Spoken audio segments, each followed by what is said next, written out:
10. The Adventure of the Noble Bachelor. The Lord St. Simon marriage, and its curious termination, have long ceased to be a subject of interest in those exalted circles in which the unfortunate bridegroom moves. Fresh scandals have eclipsed it, and their more piquant details have drawn the gossips away from this 4-year-old drama. As I have reason to believe, however, that the full facts have never been revealed to the general public, and as my friend Sherlock Holmes had a considerable share in clearing the matter up, I feel that no memoir of him would be complete without some little sketch of this remarkable episode. It was a few weeks before my own marriage, during the days when I was still sharing rooms with Holmes in Baker Street, that he came home from an afternoon stroll to find a letter on the table waiting for him. I had remained indoors all day, for the weather had taken a sudden turn to rain, with high autumnal winds, and the Jezzail bullet which I had brought back in one of my limbs as a relic of my Afghan campaign throbbed with dull persistence. With my body in one easy chair and my legs upon another, I had surrounded myself with a cloud of newspapers until at last, saturated with the news of the day, I tossed them all aside and lay listless, watching the huge crest and monogram upon the envelope upon the table and wondering lazily who my friend's noble correspondent could be. "Here is a very fashionable epistle," I remarked as he entered. "Your morning letters, if I remember right, were from a fishmonger and a tide waiter." "Yes, my correspondence has certainly the charm of variety," he answered, smiling, "and the humbler are usually the more interesting. This looks like one of those unwelcome social summonses which call upon a man either to be bored or to lie." He broke the seal and glanced over the contents. "Oh, come, it may prove to be something of interest, after all." "Not social, then?" "No, distinctly professional." "And from a noble client?" "One of the highest in England." "My dear fellow, I congratulate you. I assure you, Watson, without affectation, that the status of my client is a matter of less moment to me than the interest of his case. It is just possible, however, that also may not be wanting in this new investigation. You have been reading the papers diligently of late, have you not?" "It looks like it," said I ruefully, pointing to a huge bundle in the corner. "I have had nothing else to do." "It is fortunate, for you will perhaps be able to post me up. I read nothing except the criminal news and the agony column. The latter is always instructive. But if you have followed recent events so closely, you must have read about Lord St. Simon and his wedding?" "Oh, yes, with the deepest interest." "That is well. The letter which I hold in my hand is from Lord St. Simon. I will read it to you, and in return you must turn over these papers and let me have whatever bears upon the matter. This is what he says. 'My dear Mr. Sherlock Holmes, Lord Backwater tells me that I may place implicit reliance upon your judgment and discretion. I have determined, therefore, to call upon you and to consult you in reference to the very painful event which has occurred in connection with my wedding.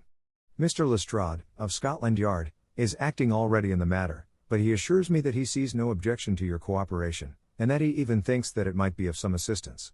I will call at 4 o'clock in the afternoon, and, should you have any other engagement at that time, I hope that you will postpone it, as this matter is of paramount importance. Yours faithfully, Robert St. Simon.' It is dated from Grosvenor Mansions, written with a quill pen, and the noble lord has had the misfortune to get a smear of ink upon the outer side of his right little finger," remarked Holmes as he folded up the epistle. "He says 4 o'clock. It is 3 now. He will be here in an hour. Then I have just time, with your assistance, to get clear upon the subject. Turn over those papers and arrange the extracts in their order of time, while I take a glance as to who our client is." He picked a red-covered volume from a line of books of reference beside the mantelpiece. "Here he is," said he, sitting down and flattening it out upon his knee. "Lord Robert Walsingham de Vere St. Simon, second son of the Duke of Balmoral. Arms, azure, 3 caltrops and chief over a fess sable. Born in 1846. He's 41 years of age, which is mature for marriage. Was Under-Secretary for the Colonies in a late administration. The Duke, his father, was at one time Secretary for Foreign Affairs. They inherit Plantagenet blood by direct descent, and Tudor on the distaff side. Well, there is nothing very instructive in all this. I think that I must turn to you, Watson, for something more solid." "I have very little difficulty in finding what I want," said I, "for the facts are quite recent, and the matter struck me as remarkable. I feared to refer them to you, however, as I knew that you had an inquiry on hand and that you disliked the intrusion of other matters." "Oh, you mean the little problem of the Grosvenor Square furniture van. That is quite cleared up now, though, indeed, it was obvious from the first. Pray give me the results of your newspaper selections." "Here is the first notice which I can find.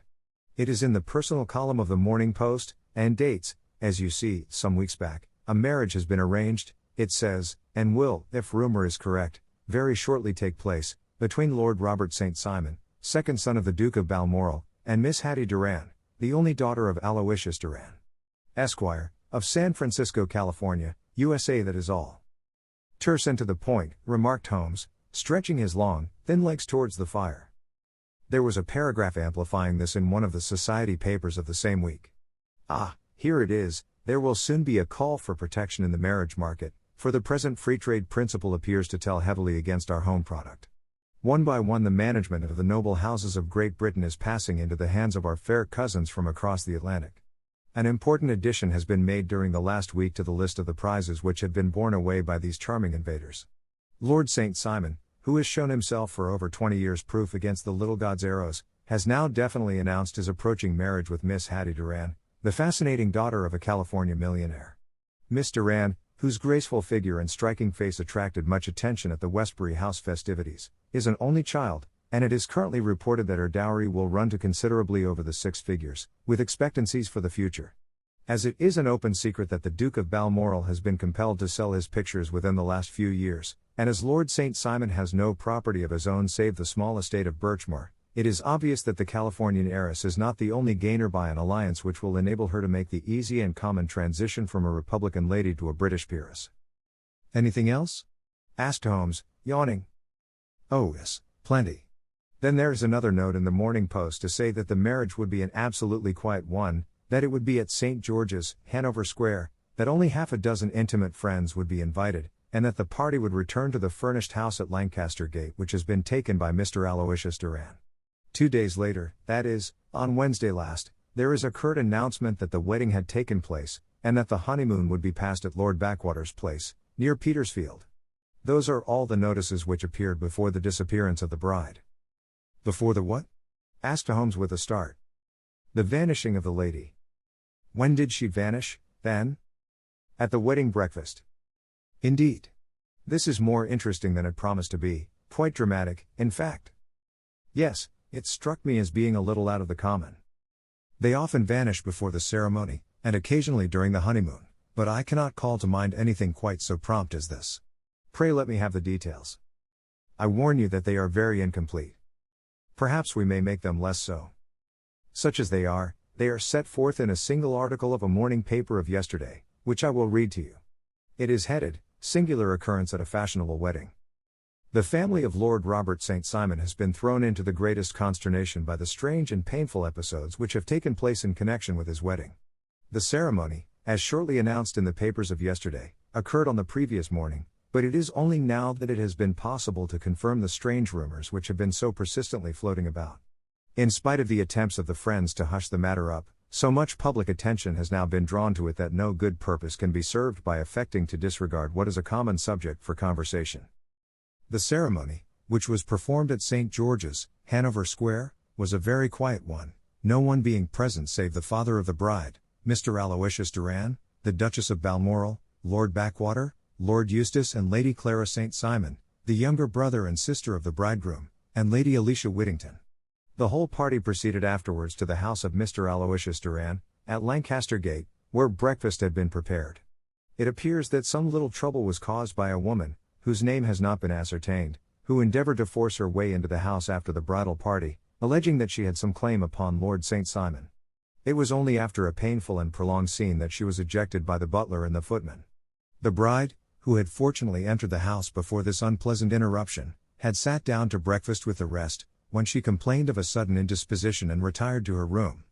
Her prolonged absence having caused some comment, her father followed her, but learned from her maid that she had only come up to her chamber for an instant, caught up an ulster and bonnet, and hurried down to the passage. One of the footmen declared that he had seen a lady leave the house thus apparelled, but had refused to credit that it was his mistress, believing her to be with the company. On ascertaining that his daughter had disappeared, Mr. Aloysius Duran, in conjunction with the bridegroom, instantly put themselves in communication with the police, and very energetic inquiries are being made, which will probably result in a speedy clearing up of this very singular business. Up to a late hour last night, however, nothing had transpired as to the whereabouts of the missing lady. There are rumors of foul play in the matter, and it is said that the police have caused the arrest of the woman who had caused the original disturbance, in the belief that, From jealousy or some other motive, she may have been concerned in the strange disappearance of the bride. And is that all? Only one little item in another of the morning papers, but it is a suggestive one. And it is that Miss Flora Miller, the lady who had caused the disturbance, has actually been arrested. It appears that she was formerly a danseuse at the Allegro, and that she has known the bridegroom for some years. There are no further particulars, and the whole case is in your hands now, so far as it has been set forth in the public press. And an exceedingly interesting case it appears to be. I would not have missed it for worlds. But there is a ring at the bell, Watson, and as the clock makes it a few minutes after 4, I have no doubt that this will prove to be our noble client. Do not dream of going, Watson, for I very much prefer having a witness, if only as a check to my own memory. Lord Robert St. Simon, announced our page boy, throwing open the door. A gentleman entered, with a pleasant, cultured face, high-nosed and pale, with something perhaps of petulance about the mouth, and with the steady, well-opened eye of a man whose pleasant lot it had ever been to command and to be obeyed. His manner was brisk, and yet his general appearance gave an undue impression of age, for he had a slight forward stoop and a little bend of the knees as he walked. His hair, too, as he swept off his very curly-brimmed hat, was grizzled round the edges and thin upon the top. As to his dress, it was careful to the verge of foppishness, with high collar, black frock coat, white waistcoat, yellow gloves, patent leather shoes, and light-collared gaiters. He advanced slowly into the room, turning his head from left to right, and swinging in his right hand the cord which held his golden eyeglasses. "Good day, Lord St. Simon," said Holmes, rising and bowing. "Pray take the basket chair. This is my friend and colleague, Dr. Watson. Draw up a little to the fire, and we will talk this matter over. A most painful matter to me, as you can most readily imagine, Mr. Holmes. I have been cut to the quick. I understand that you have already managed several delicate cases of this sort, sir, though I presume that they were hardly from the same class of society." "No, I am descending." "I beg pardon. My last client of the sort was a king." "Oh, really? I had no idea. And which king?" "The king of Scandinavia." "What? Had he lost his wife?" "You can understand," said Holmes suavely, "that I extend to the affairs of my other clients the same secrecy which I promised to you in yours." "Of course. Very right. Very right. I'm sure I beg pardon. As to my own case, I am ready to give you any information which may assist you in forming an opinion." "Thank you. I have already learned all that is in the public prints, nothing more. I presume that I may take it as correct, this article, for example, as to the disappearance of the bride." Lord St. Simon glanced over it. "Yes, it is correct, as far as it goes. But it needs a great deal of supplementing before anyone could offer an opinion. I think that I may arrive at my facts most directly by questioning you." "Pray do so." "When did you first meet Miss Hattie Duran?" "In San Francisco, a year ago." "You were traveling in the States?" "Yes." "Did you become engaged then?" "No." "But you were on a friendly footing?" "I was amused by her society, and she could see that I was amused." "Her father is very rich?" "He is said to be the richest man on the Pacific slope." "And how did he make his money?" "In mining. He had nothing a few years ago. Then he struck gold, invested it, and came up by leaps and bounds." "Now, what is your own impression as to the young lady's, your wife's character?" The nobleman swung his glasses a little faster and stared down into the fire. "You see, Mr. Holmes," said he, "my wife was 20 before her father became a rich man. During that time she ran free in a mining camp and wandered through woods or mountains, so that her education has come from nature rather than from the schoolmaster. She is what we call in England a tomboy, with a strong nature, wild and free, unfettered by any sort of traditions. She is impetuous, volcanic, I was about to say. She is swift in making up her mind and fearless in carrying out her resolutions. On the other hand, I would not have given her the name which I have the honor to bear." He gave a little stately cough, "had I not thought her to be at bottom a noble woman. I believe that she is capable of heroic self-sacrifice and that anything dishonorable would be repugnant to her. Have you her photograph?" "I brought this with me." He opened a locket and showed us the full face of a very lovely woman. It was not a photograph but an ivory miniature, and the artist had brought out the full effect of the lustrous black hair, the large dark eyes, and the exquisite mouth. Holmes gazed long and earnestly at it. Then he closed the locket and handed it back to Lord St. Simon. "The young lady came to London, then, and you renewed your acquaintance?" "Yes, her father brought her over for this last London season. I met her several times, became engaged to her, and have now married her." She brought, I understand, a considerable dowry? A fair dowry. Not more than is usual in my family. And this, of course, remains to you, since the marriage is a fait accompli. I really have made no inquiries on the subject. Very naturally not. Did you see Miss Durant on the day before the wedding? Yes. Was she in good spirits? Never better. She kept talking of what we should do in our future lives. Indeed. That is very interesting. And on the morning of the wedding? She was as bright as possible, at least until after the ceremony. And did you observe any change in her then? Well, to tell the truth, I saw then the first signs that I had ever seen that her temper was just a little sharp. The incident, however, was too trivial to relate and can have no possible bearing upon the case. Pray let us have it, for all that. Oh, it is childish. She dropped her bouquet as we went towards the vestry. She was passing the front pew at the time, and it fell over into the pew. There was a moment's delay, but the gentleman in the pew handed it up to her again, and it did not appear to be the worse for the fall. Yet when I spoke to her of the matter, she answered me abruptly, and in the carriage, on our way home, she seemed absurdly agitated over this trifling cause. Indeed. You say that there was a gentleman in the pew. Some of the general public were present, then? Oh, yes. It is impossible to exclude them when the church is open. This gentleman was not one of your wife's friends? No, I call him a gentleman by courtesy, but he was quite a common-looking person. I hardly noticed his appearance. But really I think that we are wandering rather far from the point. Lady St. Simon, then, returned from the wedding in a less cheerful frame of mind than she had gone to it. What did she do on re-entering her father's house? I saw her in conversation with her maid. And who is her maid? Alice is her name. She is an American and came from California with her. A confidential servant? A little too much so. It seemed to me that her mistress allowed her to take great liberties. Still, of course, in America they look upon these things in a different way. How long did she speak to this Alice? Oh, a few minutes. I had something else to think of. You did not overhear what they said? Lady St. Simon said something about jumping a claim. She was accustomed to use slang of the kind. I have no idea what she meant. American slang is very expressive sometimes. And what did your wife do when she finished speaking to her maid?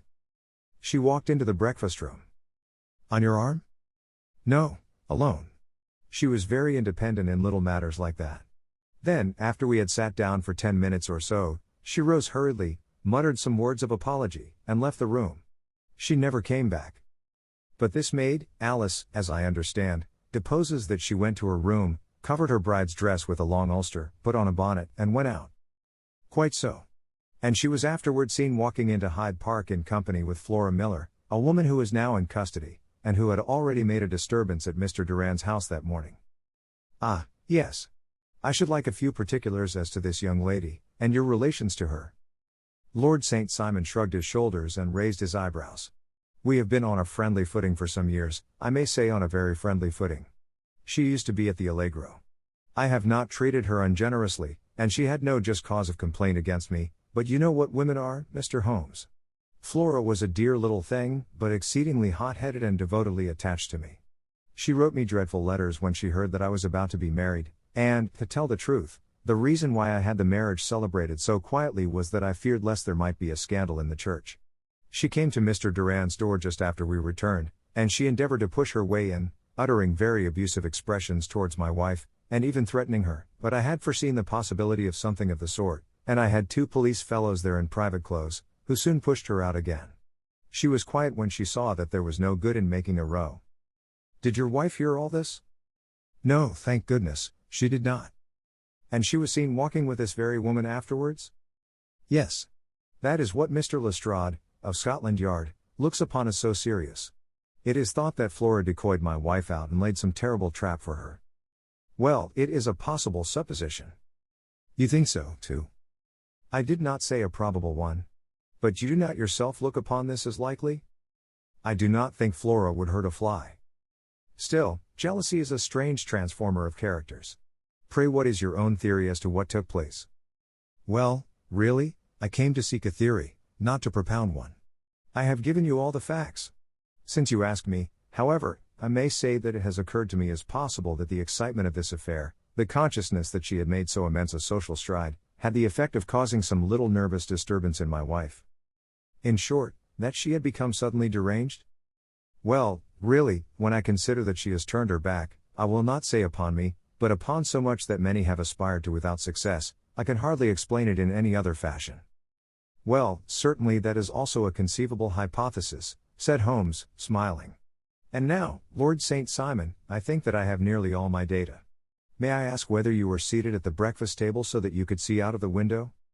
We could see the other side of the road and the park. Quite so. Then I do not think that I need to detain you longer. I shall communicate with you. Should you be fortunate enough to solve this problem, said our client, rising. I have solved it. Eh? What was that? I say that I have solved it. Where, then, is my wife? That is a detail which I shall speedily supply. Lord St. Simon shook his head. I am afraid that it will take wiser heads than yours or mine, he remarked, and bowing in a stately, old-fashioned manner he departed. It is very good of Lord St. Simon to honor my head by putting it on a level with his own, said Sherlock Holmes, laughing. I think that I shall have a whiskey and soda and a cigar after all this cross-questioning. I had formed my conclusions as to the case before our client came into the room. My dear Holmes, I have notes of several similar cases, though none, as I remarked before, which were quite as prompt. My whole examination served to turn my conjecture into a certainty. Circumstantial evidence is occasionally very convincing, as when you find a trout in the milk, to quote Thoreau's example. But I have heard all that you have heard. Without, however, the knowledge of pre-existing cases which serves me so well. There was a parallel instance in Aberdeen some years back, and something on very much the same lines at Munich the year after the Franco-Prussian War. It is one of these cases, but, hello, here is Lestrade. Good afternoon, Lestrade. You will find an extra tumbler upon the sideboard, and there are cigars in the box. The official detective was attired in a pea jacket and cravat, which gave him a decidedly nautical appearance, and he carried a black canvas bag in his hand. With a short greeting he seated himself and lit the cigar which had been offered to him. What's up, then? Asked Holmes with a twinkle in his eye. You look dissatisfied. And I feel dissatisfied. It is this infernal St. Simon marriage case. I can make neither head nor tail of the business. Really? You surprise me. Who ever heard of such a mixed affair? Every clue seems to slip through my fingers. I have been at work upon it all day. And very what it seems to have made you, said Holmes laying his hand upon the arm of the pea jacket. Yes, I have been dragging the Serpentine. In heaven's name, what for? In search of the body of Lady St. Simon. Sherlock Holmes leaned back in his chair and laughed heartily. Have you dragged the basin of Trafalgar Square fountain? He asked. Why? What do you mean? Because you have just as good a chance of finding this lady in the one as in the other. Lestrade shot an angry glance at my companion. I suppose you know all about it, he snarled. Well, I have only just heard the facts, but my mind is made up. Oh, indeed. Then you think that the Serpentine plays no part in the matter? I think it very unlikely. Then perhaps you will kindly explain how it is that we found this in it. He opened his bag as he spoke, and tumbled onto the floor a wedding dress of watered silk, a pair of white satin shoes and a bride's wreath and veil, all discolored and soaked in water. There, said he, putting a new wedding ring upon the top of the pile. There is a little nut for you to crack, Master Holmes. Oh, indeed, said my friend, blowing blue rings into the air. You dragged them from the Serpentine? No. They were found floating near the margin by a park keeper. They have been identified as her clothes, and it seemed to me that if the clothes were there the body would not be far off. By the same brilliant reasoning, every man's body is to be found in the neighborhood of his wardrobe. And pray what did you hope to arrive at through this? At some evidence implicating Flora Miller in the disappearance. I am afraid that you will find it difficult. Are you, indeed, now? Cried Lestrade with some bitterness. I am afraid, Holmes, that you are not very practical with your deductions and your inferences. You have made 2 blunders in as many minutes. This dress does implicate Miss Flora Miller. And how? In the dress is a pocket. In the pocket is a card case. In the card case is a note. And here is the very note. He slapped it down upon the table in front of him. Listen to this, you will see me when all is ready. Come at once. F. H. M. Now my theory all along has been that Lady St. Simon was decoyed away by Flora Miller, and that she, with confederates, no doubt, was responsible for her disappearance. Here, signed with her initials, is the very note which was no doubt quietly slipped into her hand at the door and which lured her within their reach. Very good, Lestrade, said Holmes, laughing. You really are very fine indeed. Let me see it. He took up the paper in a listless way, but his attention instantly became riveted, and he gave a little cry of satisfaction.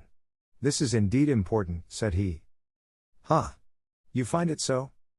Extremely so. I congratulate you warmly. Lestrade rose in his triumph and bent his head to look. Why, he shrieked, you're looking at the wrong side. On the contrary, this is the right side. The right side? You're mad. Here is the note written in pencil over here. And over here is what appears to be the fragment of a hotel bill, which interests me deeply. There's nothing in it. I looked at it before, said Lestrade. October 4th, rooms 8s, breakfast 2s. 6D, cocktail 1s, lunch 2s. 6D, glass sherry, 8D. I see nothing in that. Very likely not. It is most important, all the same. As to the note, it is important also, or at least the initials are, so I congratulate you again. I've wasted time enough, said Lestrade, rising. I believe in hard work and not in sitting by the fire spinning fine theories. Good day, Mr. Holmes, and we shall see which gets to the bottom of the matter first. He gathered up the garments, thrust them into the bag, and made for the door. Just one hint to you, Lestrade, drawled Holmes before his rival vanished, I will tell you the true solution of the matter. Lady St. Simon is a myth. There is not, and there never has been, any such person. Lestrade looked sadly at my companion. Then he turned to me, tapped his forehead 3 times, shook his head solemnly, and hurried away. He had hardly shut the door behind him when Holmes rose to put on his overcoat. There is something in what the fellow says about outdoor work, he remarked, so I think, Watson, that I must leave you to your papers for a little. It was after 5 o'clock when Sherlock Holmes left me, but I had no time to be lonely, for within an hour there arrived a confectioner's man with a very large flat box. This he unpacked with the help of a youth whom he had brought with him, and presently, to my very great astonishment, a quite Epicurean little cold supper began to be laid out upon our humble lodging-house mahogany. There were a couple of brace of cold woodcock, a pheasant, a pâté de foie gras pie with a group of ancient and cobwebby bottles. Having laid out all these luxuries, my 2 visitors vanished away, like the genii of the Arabian Nights, with no explanation save that the things had been paid for and were ordered to this address. Just before 9 o'clock Sherlock Holmes stepped briskly into the room. His features were gravely set, but there was a light in his eye which made me think that he had not been disappointed in his conclusions. They have laid the supper, then, he said, rubbing his hands. You seem to expect company. They have laid for 5. Yes, I fancy we may have some company dropping in, said he. I am surprised that Lord St. Simon has not already arrived. Ha! I fancy that I hear his step now upon the stairs. It was indeed our visitor of the afternoon who came bustling in, dangling his glasses more vigorously than ever, and with a very perturbed expression upon his aristocratic features. My messenger reached you, then? Asked Holmes. Yes, and I confess that the contents startled me beyond measure. Have you good authority for what you say? The best possible. Lord St. Simon sank into a chair and passed his hand over his forehead. What will the Duke say, he murmured, when he hears that one of the family has been subjected to such humiliation? It is the purest accident. I cannot allow that there is any humiliation. Ah, you look on these things from another standpoint. I fail to see that anyone is to blame. I can hardly see how the lady could have acted otherwise, though her abrupt method of doing it was undoubtedly to be regretted. Having no mother, she had no one to advise her at such a crisis.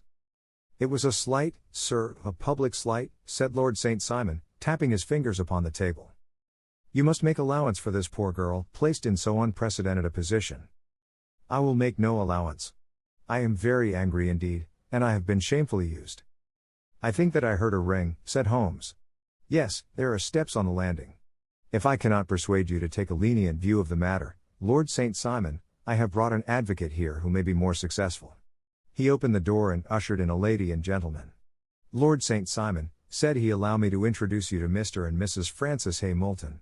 The lady, I think, you have already met. At the sight of these newcomers our client had sprung from his seat and stood very erect, with his eyes cast down and his hand thrust into the breast of his frock coat, a picture of offended dignity. The lady had taken a quick step forward and had held out her hand to him, but he still refused to raise his eyes. It was as well for his resolution, perhaps, for her pleading face was one which it was hard to resist. "You're angry, Robert," said she. "Well, I guess you have every cause to be." "Pray make no apology to me," said Lord St. Simon bitterly. "Oh, yes, I know that I have treated you real bad and that I should have spoken to you before I went, but I was kind of rattled, and from the time when I saw Frank here again I just didn't know what I was doing or saying. I only wonder I didn't fall down and do a faint right there before the altar. Perhaps, Mrs. Moulton, you would like my friend and me to leave the room while you explain this matter?" "If I may give an opinion," remarked the strange gentleman, "we've had just a little too much secrecy over this business already. For my part, I should like all Europe and America to hear the rights of it." He was a small, wiry, sunburnt man, clean-shaven, with a sharp face and alert manner. "Then I'll tell our story right away," said the lady. "Frank here and I met in '84, in McQuire's camp, near the Rockies, where Pa was working a claim. We were engaged to each other, Frank and I, but then one day Father struck a rich pocket and made a pile, while poor Frank here had a claim that petered out and came to nothing. The richer Pa grew, the poorer was Frank, so at last Pa wouldn't hear of our engagement lasting any longer, and he took me away to Frisco. Frank wouldn't throw up his hand, though, so he followed me there, and he saw me without Pa knowing anything about it. It would only have made him mad to know, so we just fixed it all up for ourselves. Frank said that he would go and make his pile, too, and never come back to claim me until he had as much as Pa. So then I promised to wait for him to the end of time and pledged myself not to marry anyone else while he lived. 'Why shouldn't we be married right away, then,' said he, 'and then I will feel sure of you, and I won't claim to be your husband until I come back?' Well, we talked it over, and he had fixed it all up so nicely, with a clergyman all ready and waiting, that we just did it right there, and then Frank went off to seek his fortune, and I went back to Pa. The next I heard of Frank was that he was in Montana, and then he went prospecting in Arizona, and then I heard of him from New Mexico.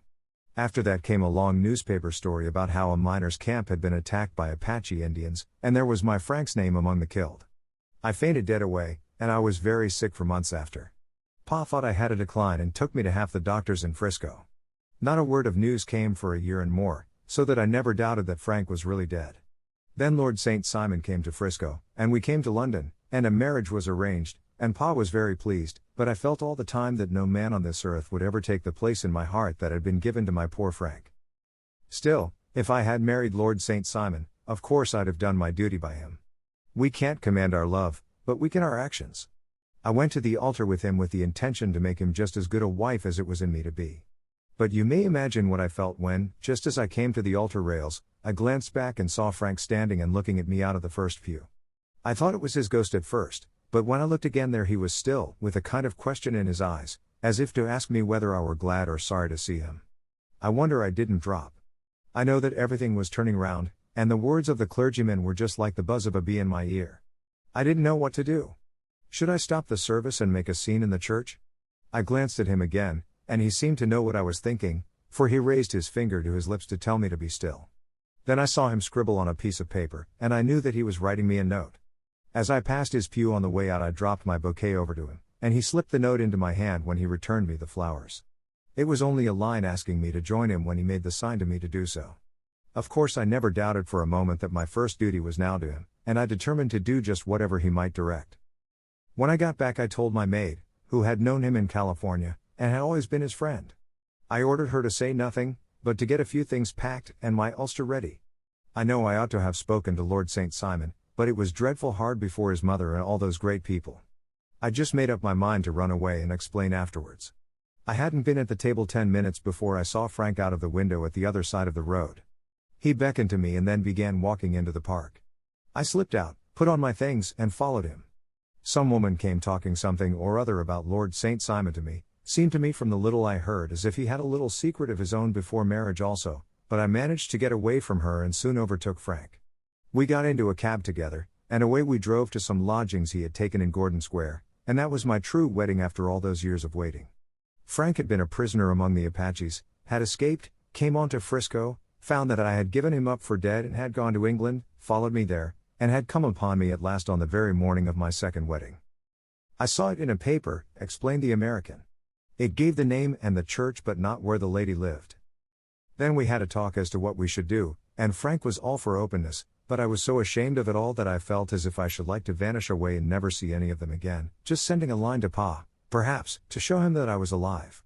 It was awful to me to think of all those lords and ladies sitting round that breakfast table and waiting for me to come back. So Frank took my wedding clothes and things and made a bundle of them, so that I should not be traced, and dropped them away somewhere where no one could find them. It is likely that we should have gone on to Paris tomorrow, only that this good gentleman, Mr. Holmes, came round to us this evening, though how he found us is more than I can think, and he showed us very clearly and kindly that I was wrong and that Frank was right, and that we should be putting ourselves in the wrong if we were so secret. Then he offered to give us a chance of talking to Lord St. Simon alone, and so we came right away round to his rooms at once. Now, Robert, you have heard it all, and I am very sorry if I have given you pain, and I hope that you do not think very meanly of me. Lord St. Simon had by no means relaxed his rigid attitude, but had listened with a frowning brow and a compressed lip to this long narrative. "Excuse me," he said, "but it is not my custom to discuss my most intimate personal affairs in this public manner." "Then you won't forgive me? You won't shake hands before I go?" "Oh, certainly, if it would give you any pleasure." He put out his hand and coldly grasped that which she extended to him.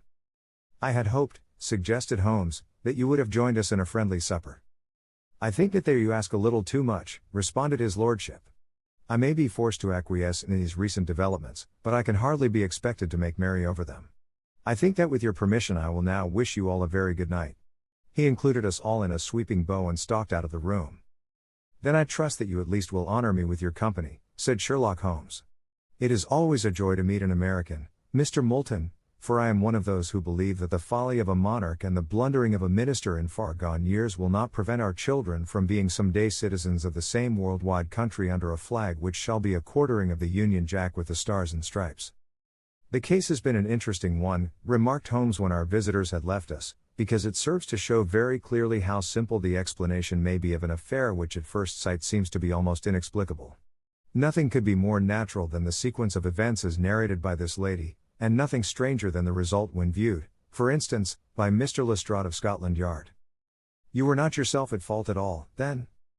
"From the first, two facts were very obvious to me, the one that the lady had been quite willing to undergo the wedding ceremony, the other that she had repented of it within a few minutes of returning home. Obviously something had occurred during the morning, then, to cause her to change her mind. What could that something be? She could not have spoken to anyone when she was out, for she had been in the company of the bridegroom. Had she seen someone, then? If she had, it must be someone from America, because she had spent so short a time in this country that she could hardly have allowed anyone to acquire so deep an influence over her that the mere sight of him would induce her to change her plans so completely.